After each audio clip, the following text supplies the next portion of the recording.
All right. Thank you for joining us this morning. We are meeting with Dr. Joshua West. We will be discussing the Leadership and Negotiation program here at Bay Path University.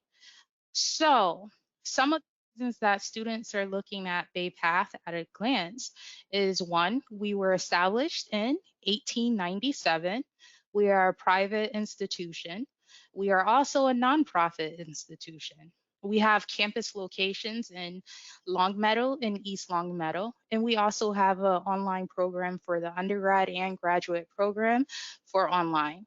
We have currently over 3,300 students attending Bay Path, and for alumni, we have more than 20,000 students in a worldwide um, capacity that have already been to Bay Path.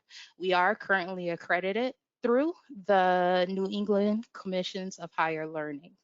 Excuse me. Why students choose to come to Bay Path? Bay Path offers accessibility, flexibility to all students. We work with you on an ongoing basis to make sure that you are successful with us. We have awesome staff and faculty that work with our students at any time. We also engage, and we have a very awesome, diverse population. We have creative ways of approaching your learning experience that you'll have here at Bay Path. And we are just knowledgeable in a lot of stuff that is going on in the here and now. With that being said, I will be turning it over to Dr. West to discuss the program that is so awesome right now for leadership and negotiation. Thank you. Great, thanks, Rashida.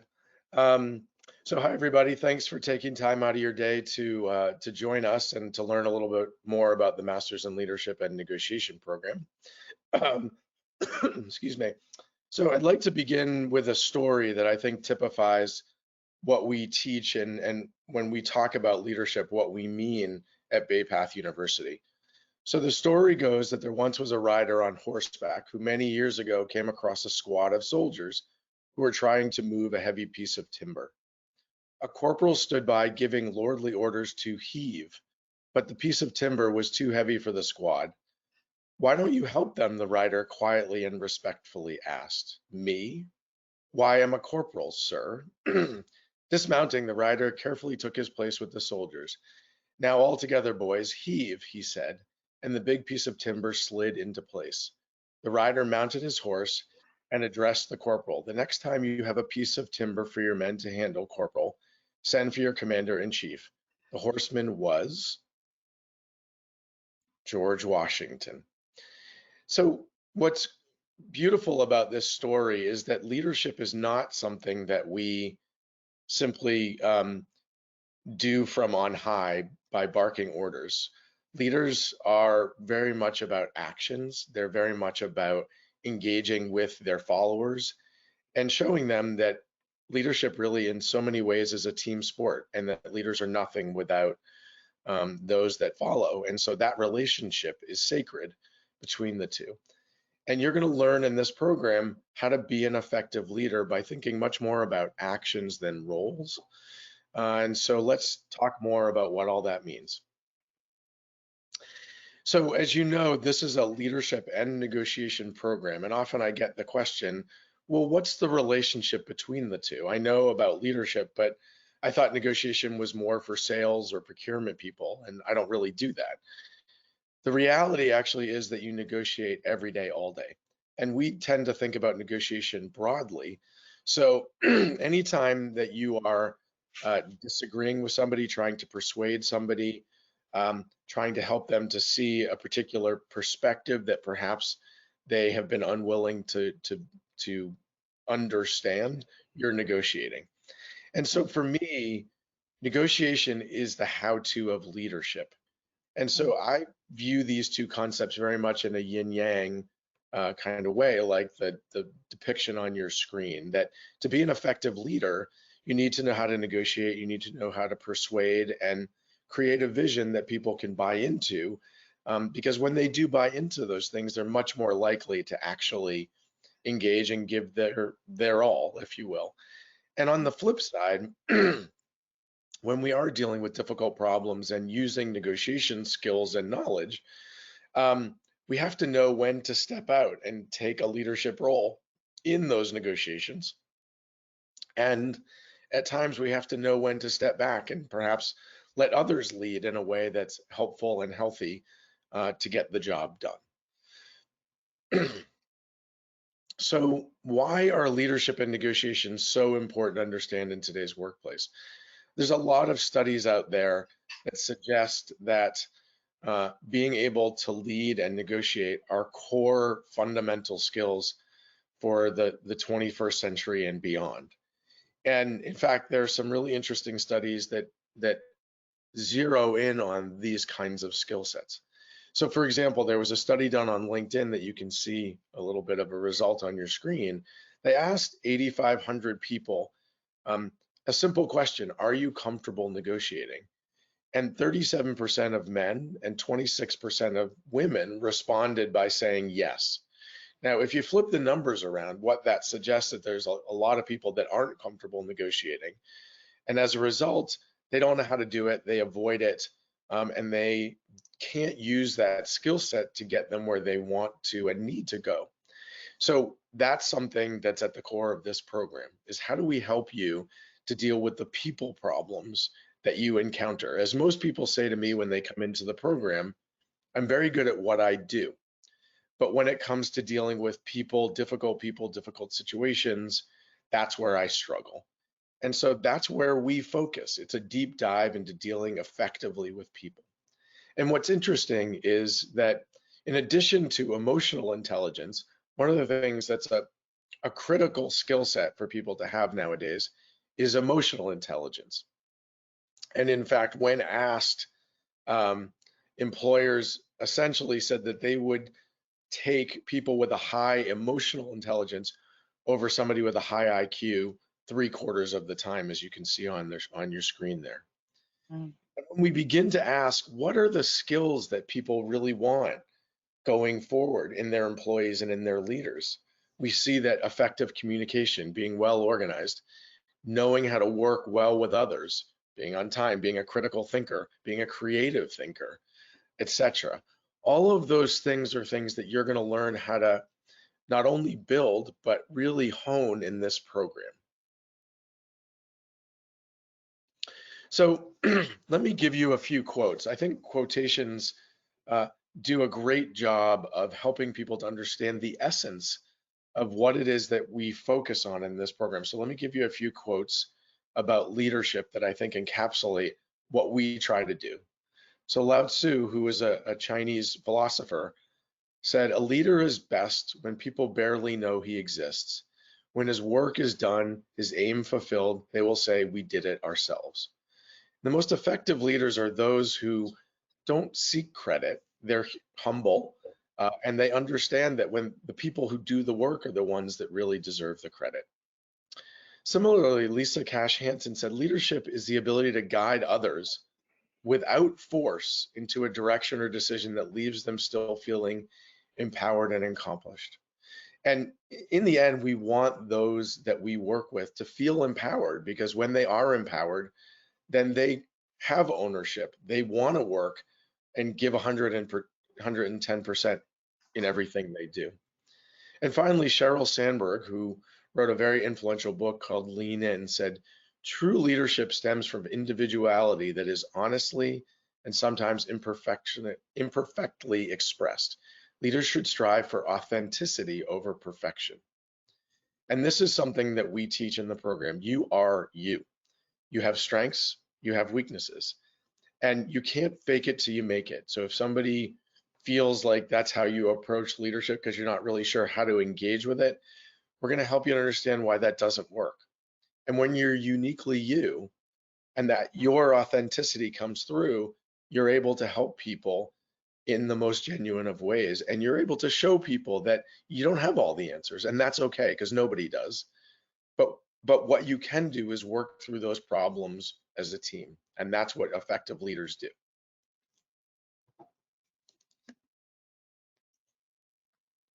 So similarly, from a negotiation point of view, a lot of people look at negotiation and they tend to think that someone's going to win and someone's going to lose, and that's really not how negotiation works. Negotiation is an interdependent relationship, and so if I'm going to work with you over the long term, which is what most of our negotiations are about, I have to think about that way, and I have to see myself and the other as problem-solving partners.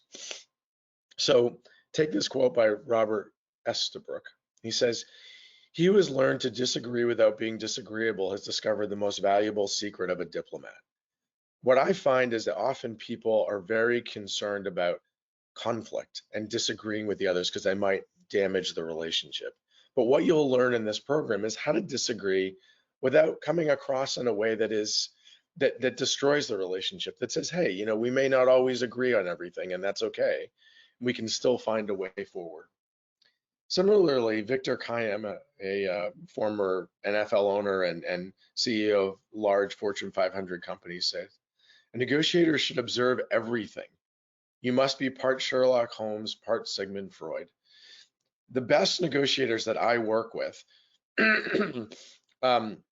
they notice things that other people miss. And the things that they notice are invaluable in terms of understanding what's really going on in a given situation. And then finally, Mark Rudolph said, "Negotiation is empathy. It's almost trite to say that if you can't put yourself in the seat of the other person you're speaking with, you're not going to do well.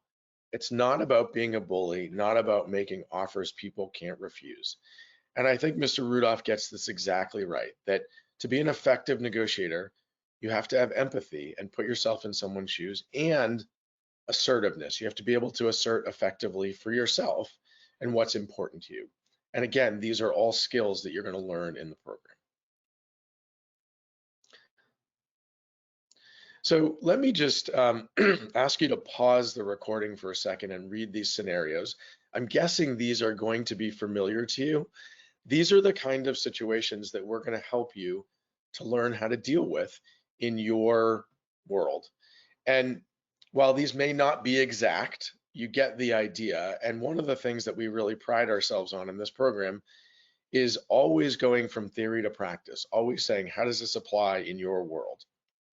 So go ahead and pause the recording for a minute and come back when you've done that, and we'll continue on.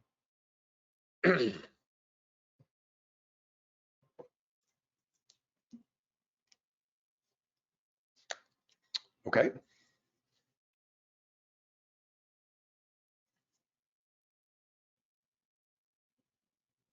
Let's go to the next slide, please.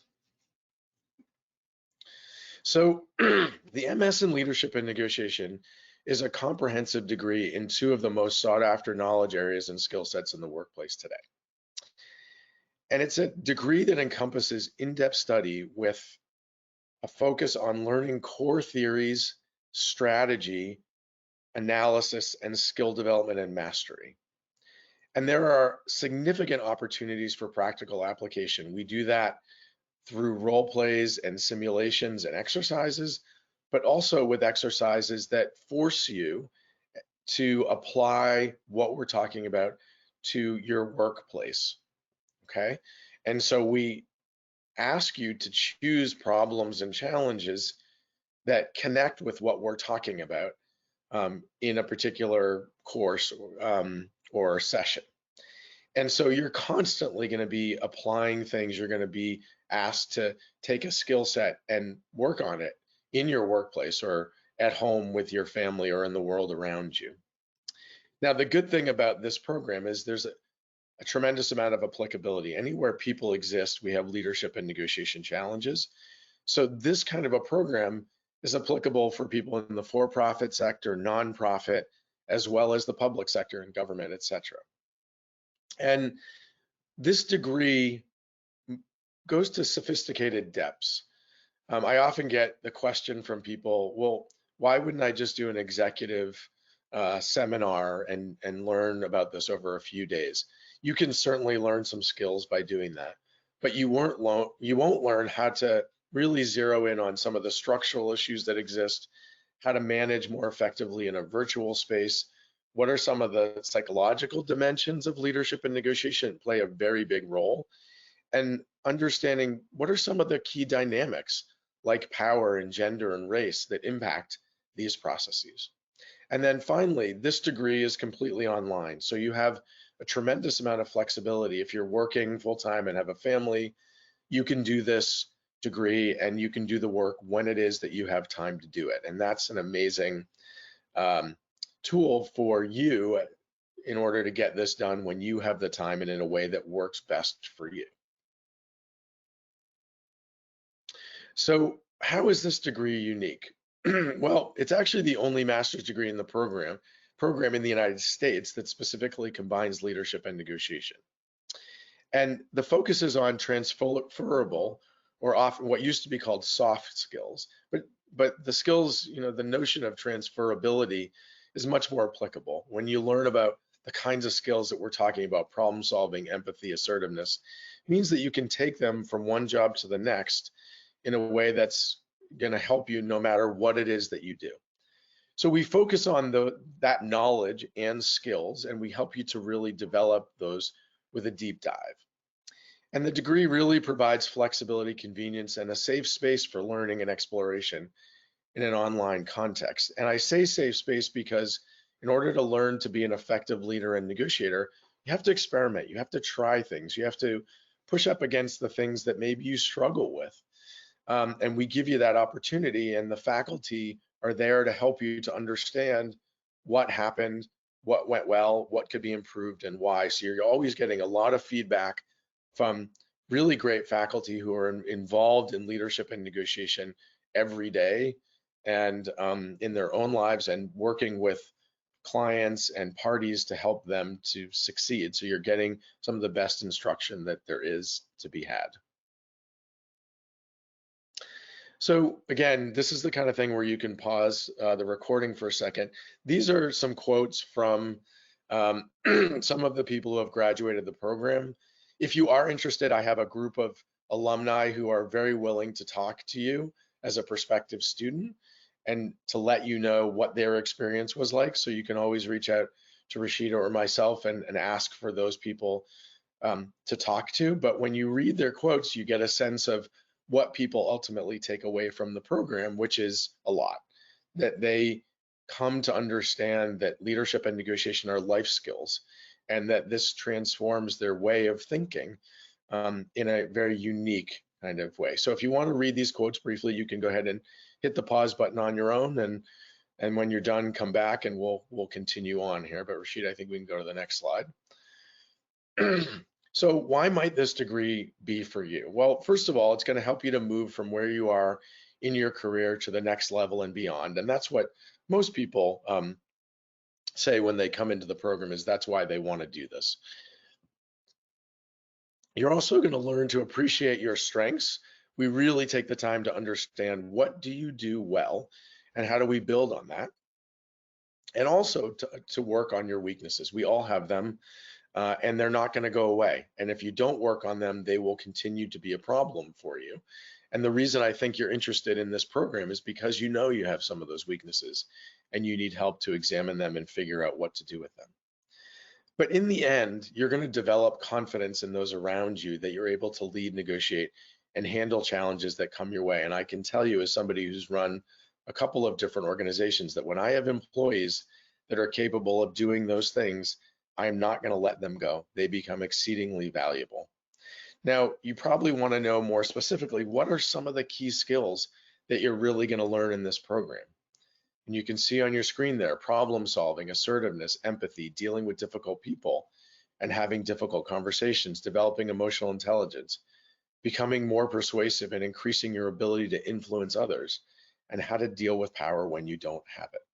All of those things are fundamental to a successful career in whatever your field is.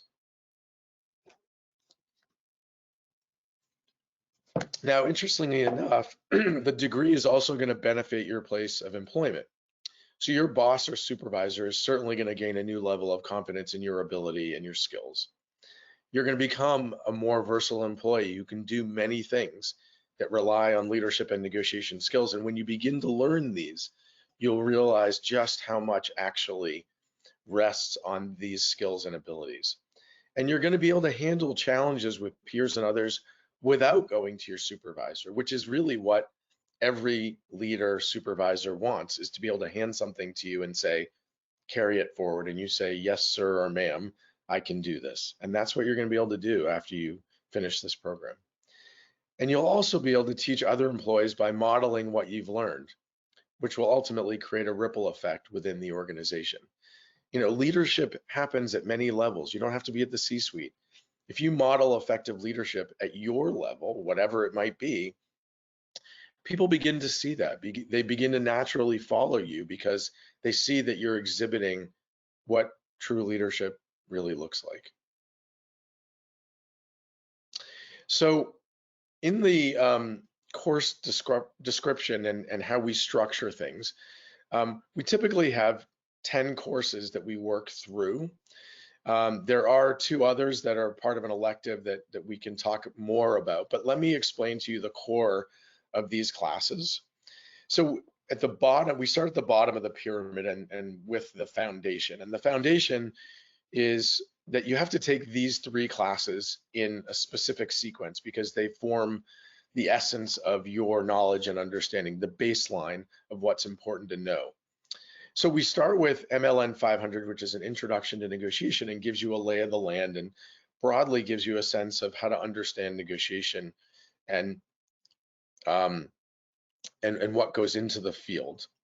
Then your next class is going to be Introduction to Leadership. Similarly, you get a broad introduction to leadership and the different theories, concepts, and ideas associated with that.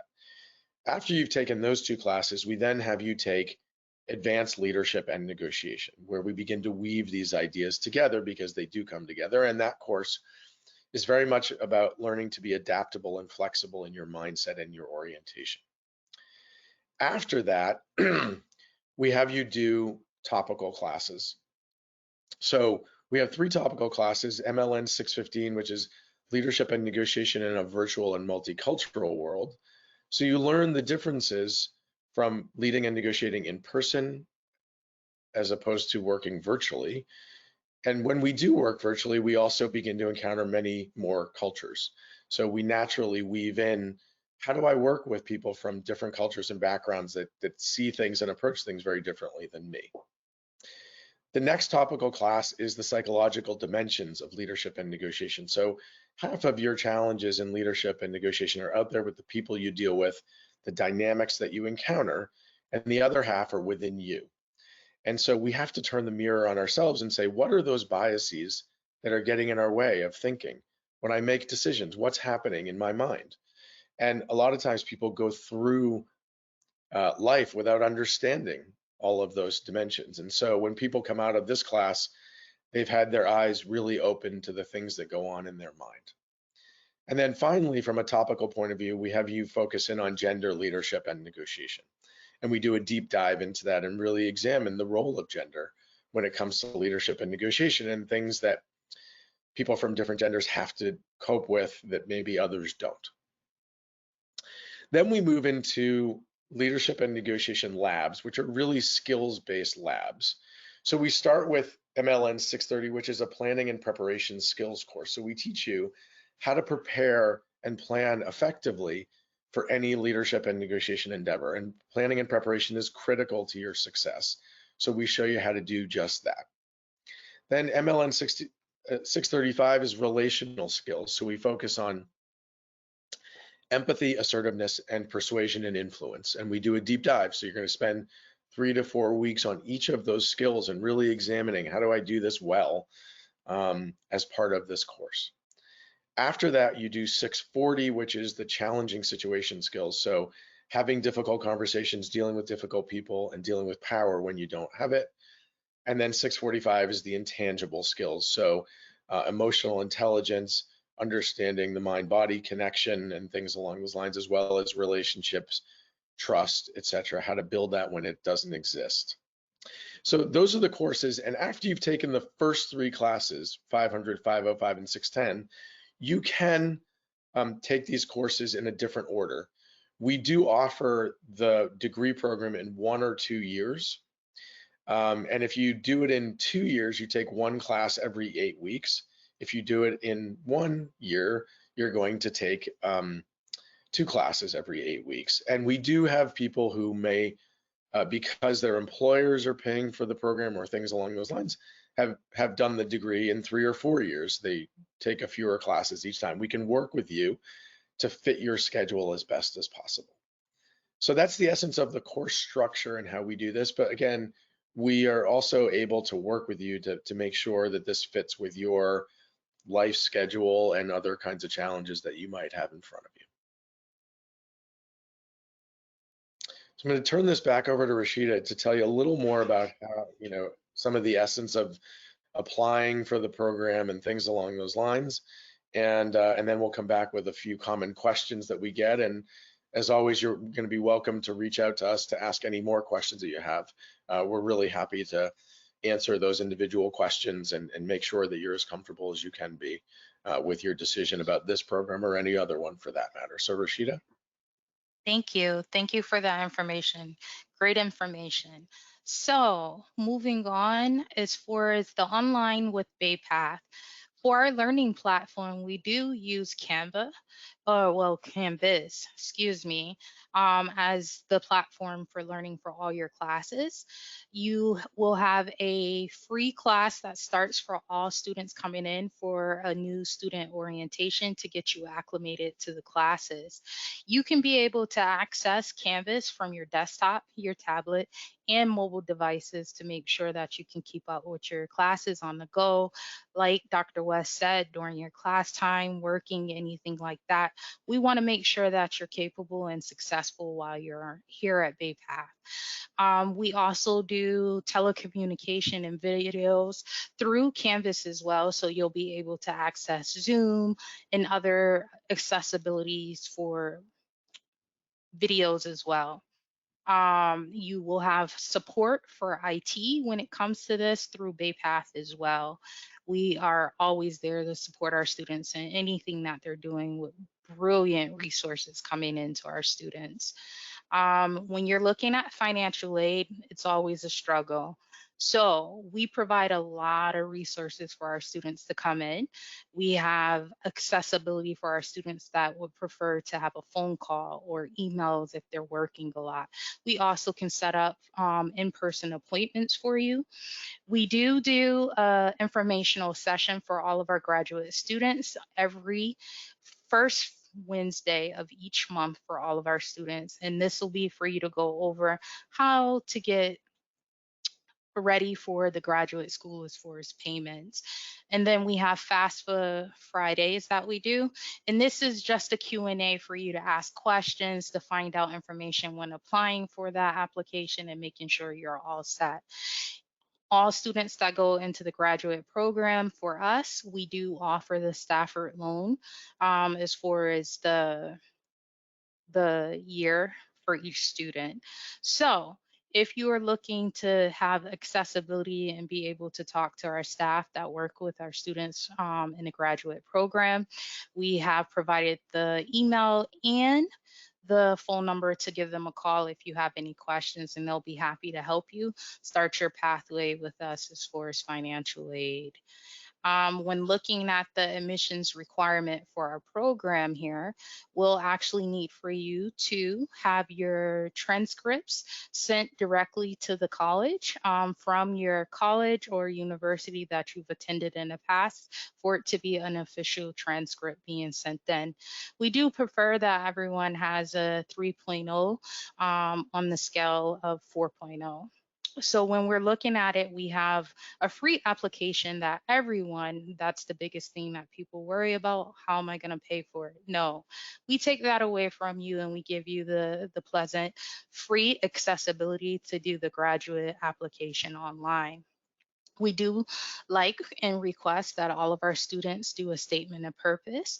This is basically you're going to go in and explain why the leadership and negotiation program will be important to you when it comes to your personal and professional goals of you moving through your career to better stuff. We also ask for professional recommendation letters and academic whichever one you prefer, but as long as they're professional, we do provide that for you, a link to send that stuff in. And we ask for a current resume for you to use. We do have current start dates coming up as far as October. And then October 30th is the start date. And then we also have a March start date coming up after that. If you have any questions, like we have said, we are always happy to help you with anything that you may have issues or questions or any concerns that you may bring up. We are happy to help you, whether it's about the program or whether it's about the admissions process. We are happy to assist. Now, when it comes to questions, we typically have several questions that come up throughout the time. So some of the questions that we have seen, is it possible to transfer in credits from a previous college or university? So in general, the answer is yes, it is. Obviously, the courses have to be relevant. I mean, if you began to do graduate work, um, then that's something that we can absolutely consider. So, for example, if you did an MBA somewhere else, um, and you took a course on leadership, that's something we can probably give you credit for. But we need to take a look at what it is. Obviously, it needs to be graduate courses in order to get some credit for that. Um, so, so the answer is yes, as long as it connects with some of the courses that we teach, so that we can forgive that course and give you the credit for them. Okay, thank you for that. Mhm. The next question, how many hours would I be putting into a work week plus doing schoolwork when it comes to classes? Yeah, so it's a good question, and I think the so obviously, you're going to have to think about your work week and how much time you spend there. But in terms of the program, the average is anywhere from 5 to 10 hours a week, probably closer to 10. When you do have papers due, and we typically don't have exams, we ask you to do more papers so that we can see um, how you're thinking about the different issues and challenges when it comes to leadership and negotiation. So when that happens, it's going to be a little bit more. It might take you, you might have 15 hours, but I would say in general, you should expect about 10 hours with reading and discussion posts and interacting with your classmates and your faculty. Okay. Uh, will my faculty be available to me online? Absolutely. In fact, for me, the courses are small. Our classes are anywhere from 10 to 20 students. And when I select the faculty, I teach 3 of the classes, and then we have other adjuncts who are teaching in the program. When I select them, there are 2 non-negotiables for me that if people can't satisfy these, they simply can't teach in the program. And one is that they have to be responsive, they have to be engaged, and be willing to provide useful and valuable feedback. When you're learning to be an effective leader and negotiator, you need good feedback. So it's good feedback, and it's timely feedback. Our courses, unlike other graduate programs where the courses are 15, 16 weeks long, ours are 8 weeks long. And so it's really important that you get timely feedback. Those 2 things, good feedback and timely feedback, are a stalwart of the program. And if I do learn that a faculty member is not engaging and not getting timely feedback to folks, then we have to make a change. And we've had to do that in the past, but I know all of the people who teach in the program very well, and they are diligent, hardworking, and really interested in your success. Wow, thank you for that answer. On Mhm. average, how much would my books cost me? So we try to use lots of material that are free or that is quite inexpensive. In fact, the best books on leadership and negotiation are written for a general audience. So we don't use many textbooks at all. Um, you should not expect to spend more than $50 in any class. And in some classes, you won't even spend that. So we really understand that that's a challenge and for a lot of people. And so we um, are very conscious of that. And we also enable you to buy your books from wherever. You can buy them on Amazon and get them used if you'd like, or whatever it might be, but no more than 50 and most often less than that. All right. One last question. Mhm. What are the assignments that will be assigned to a student? Yep. So every week you're going to have discussion questions. You're going to be doing some readings and watching videos and things along those lines. So you have discussion questions, and you have to answer 2 questions a week, and then you have to reply to your classmates' posts, usually 2 of those a week. Um, that's a staple. So every week you're going to have that. Then we will typically have some role play simulations where you're going to have to negotiate or engage in a leadership activity with your classmates, and then write up your results, things along those lines. And then lastly, we may have a short 2 to 4 page midterm paper, and maybe a final paper of 5 to 7 pages. In general, our papers are shorter because we only have 8 weeks and you don't have that much time. But we, like I said, we really like to have you write papers so that we can see how you're putting things together, how you're thinking about concepts and integrating them. And we have great support when it comes to writing as well, that if you're a little concerned about that, I wouldn't be. We have a learning center that we can get you tutors and others who can work with you not only on the content, but on improving your writing. You know, one of the things that is important to us when we teach leadership and negotiation is that it requires that you be an effective communicator. And so whether it's verbally or in writing, you need to know how to do that, and you need to work on those skills as part of this degree. And so when you come out of the program, you will improve in those realms, and we will provide the wraparound support that you need. Well, thank you for all the questions that you've answered and the great information that you've given today. If anyone needs to reach out to either of us, please let us know, and we'll be happy to assist in any way we can. Thank you for coming today, and thank you for enjoying the wonderful presentation.